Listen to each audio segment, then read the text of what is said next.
أعوذ بالله من الشيطان الرجيم بسم الله الرحمن الرحيم ونبلو كل شيء من الخوف والجوع ونقص من الأموال والأنفس والثمرات وبشر الصابرين الذين إذا أصابتهم مصيبة قالوا إنا لله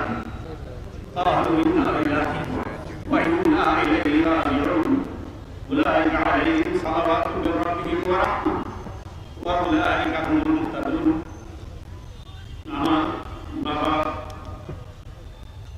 আব্দুল সবির আনসারী মহানগরের ডাকে সাড়া দিয়ে এই প্রোগ্রাম ত্যাগ করেছেন।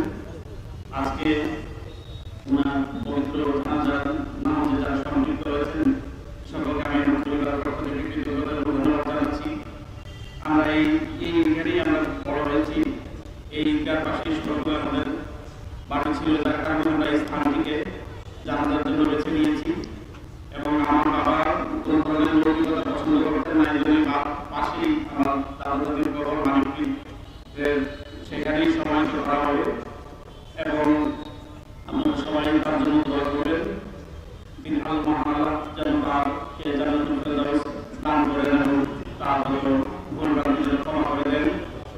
এবং আপনারা জানেন আমি দীর্ঘদিন এক্সাইলে ছিলাম, আমার বাবাও আমার সঙ্গে এক্সাইলে ছিলেন লন্ডনে। আশা ছিল যে বাংলাদেশ একদিন স্বৈরাচারের কবল থেকে মুক্ত হবে এবং এই মুক্ত মাত্র তিনি ফিরবেন। এই মাত্র 2 মাস হয়, তিনি প্রায় 2 মাস আগে এই বাংলাদেশে আসেন এবং আমার বাবা মা দেখা হয়নি প্রায় 9 বছর, কারণ আমার মা যেতে পারেনি এবং আমার বাবা যেতে পেরেছিলেন। তো সেই জন্য এই 9 বছর পরে আমার মা বাবার দেখা পরে 2 মাসের মতো দেখা হয়েছে। তিনি লন্ডনে অনেক অসুস্থ ছিলেন, অনেক সময় দেশে আসার পর তিনি সুস্থ হয়েছিলেন। তিনি যেদিন স্ট্রোক করে 2 দিন আগে সেদিনও তিনি বাজারে গিয়েছেন। তো এবং একটি মানুষ ছিলেন, আল্লাহ তাকে পছন্দ করেছেন। আপনারা সকলে তার জন্য দোয়া করবেন এবং আমরা তার সন্তান হিসেবে আপনাদের যদি কোনো ভুলভ্রান্তি করে থাকেন আপনারা নিজেদের ক্ষমা করে দেবেন এবং আপনারা তার কাছে যদি কোনো দেনা পাওনা থেকে থাকে, আপনার যদি কোনো দাবি থাকে তাকে মাফ করে দেবেন এবং দেনা পাওনা থাকলে আমার সঙ্গে যোগাযোগ করবেন, আমরা সেটি পরিশোধ করার চেষ্টা করব এবং দোয়া করবেন। এবং আমার ছোট ভাই এই আমার বাবার জানাজা নামাজে মুক্তি করবে।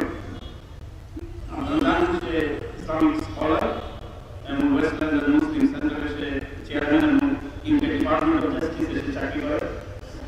সে লয়ার এবং ইসলামিক চিন্তাবিদ দুটোই। তো আমি তাকে জানাজায় মুক্তি করার জন্য অনুরোধ করছি। আপনার সকলে দোয়া করেন। আসসালামু আলাইকুম ওয়া রাহমাতুল্লাহি ওয়া বারাকাতুহু।